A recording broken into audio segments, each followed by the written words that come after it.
for training and competition.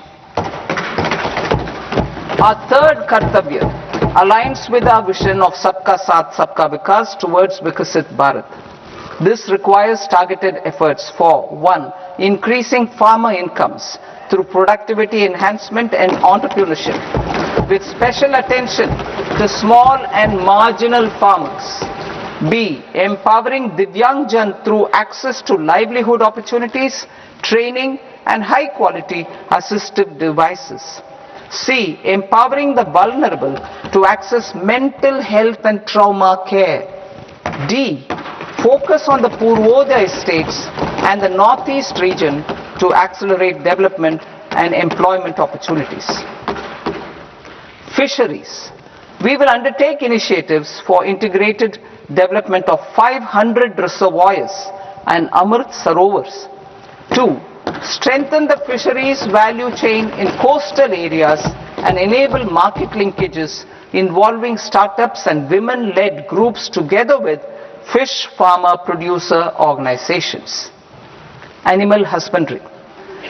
To provide quality employment opportunities in rural and peri-urban areas, we will support the animal husbandry sector in entrepreneurship development through a credit-linked subsidy program, B. Scaling up and modernization of livestock enterprises, C. Enhanced creation of livestock, dairy and poultry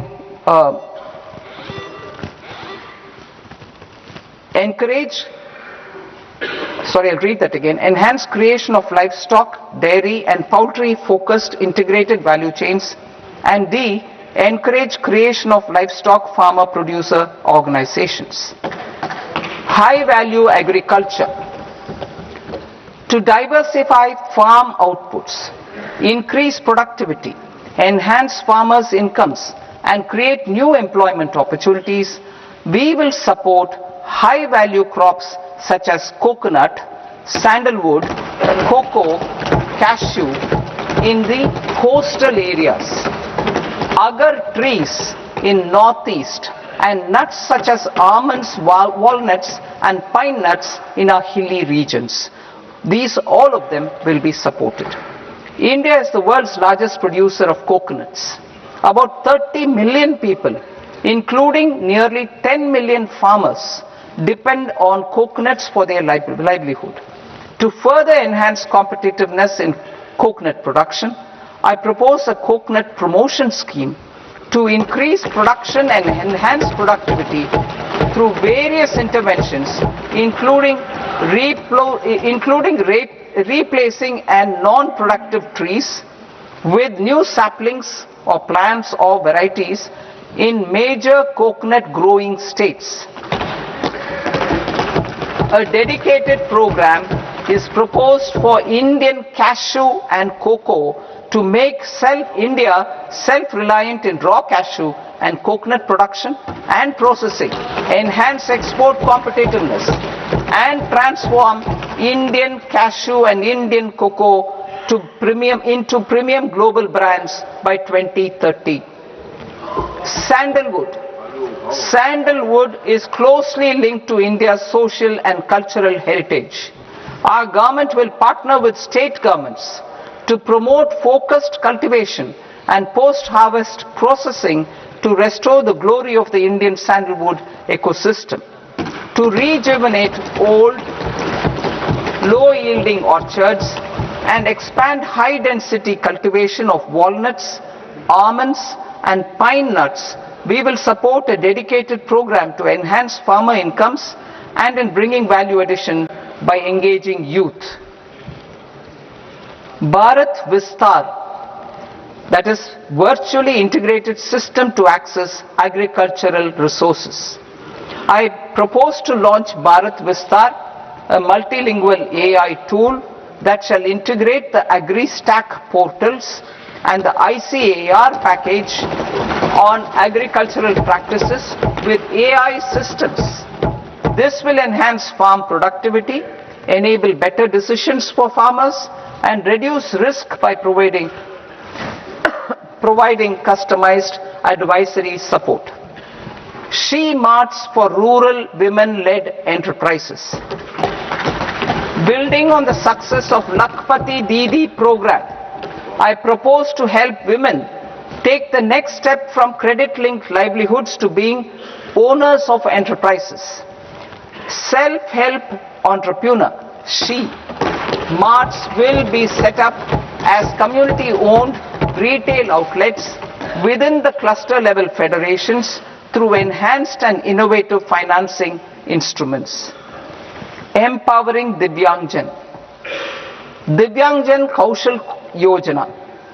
Information technology, AVGC sectors, hospitality and food and beverages sectors often offer task-oriented and process-driven roles which are suitable for Divyangjan. We will ensure dignified livelihood opportunities through industry-relevant and customized training specific to each Divyangjan group. Divyang Sahara Yojana. Timely access to high-quality assistive devices for all eligible Divyangjan is a fundamental need. I propose to 1. Support the Artificial Limbs Manufacturing Corporation of India, Alimco, to set up and to scale up production of assistive devices, invest in R&D and AI integration, strengthen PM Divyasha Kendras, and support setting up of assistive technology marts as modern retail style centers where Divyangjan and senior citizens can see, try and purchase assistive products.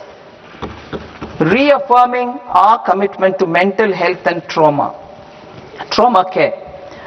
There are no national institutes for mental health care in North India.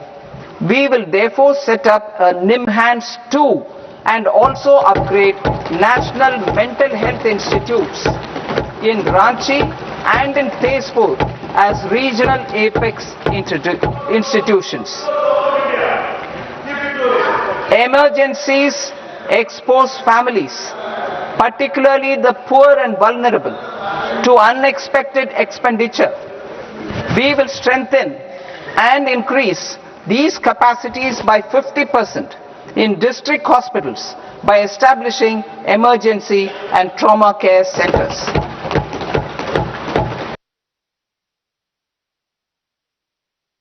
And northeastern regions. Purvodaya. I propose the development of an integrated East Coast industrial corridor with a well-connected node at Durgapur, creation of 5 tourism destinations in 5 Purvodaya states, and the provision of 4,000 e-buses. Buddhist sites in northeastern region. The northeastern region is a civilizational confluence of Theravada and Mahayana or Vajrayana traditions. I propose to launch a scheme for development of Buddhist circuits in Arunachal Pradesh, Sikkim, Assam, Manipur, Mizoram and Tripura. The scheme will cover preservation of temples and monasteries, pilgrimage interpretation centers, connectivity and pilgrim amenities. 16th Finance Commission. On 17th November 2025, the 16th Finance Commission submitted its report to the President. As mandated under Article 281 of the Constitution, the government is to lay the report along with the explanatory memorandum on the action taken report on the recommendations of the Commission in Parliament, which, Sir, Honourable Speaker, you have allowed me to do at the commencement of this session. The government has accepted the recommendation of the Commission to retain the vertical share of devolution at 41%. As recommended by the Commission, I have provided 1.4 lakh crores of rupees to the states for the year 2026-2027 as Finance Commission grants. These include rural and urban local body and disaster management grants. Fiscal consolidation. Government has been delivering on our fiscal commitments consistently without compromising on social needs. To strive towards accepted standards of fiscal management in Budget 25-26, I had indicated that the central government would target reaching a debt to GDP ratio of 50 plus or minus 1% by 2030-31. In line with this, the debt to GDP ratio is estimated to be 55.6% of GDP in BE 26-27, compared to 56.1% of GDP in RE 25-26. A declining debt to GDP ratio will gradually free up resources for priority sector lending and expenditure by reducing the outgo on interest payments.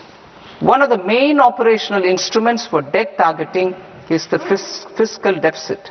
I am happy to inform this august House that I fulfilled my commitment made in 2021-2022 to reduce fiscal deficit below 4.5% of GDP by 25-26.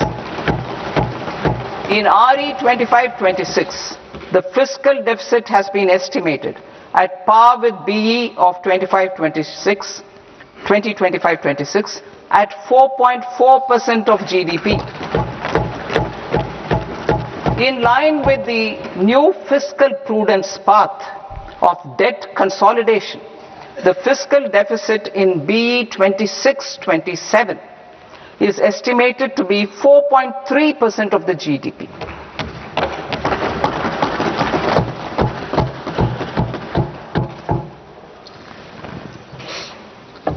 The revised estimates of the non-debt receipts are 34 lakh crore rupees, of which the centre's net tax receipts are 26.7 lakh crore.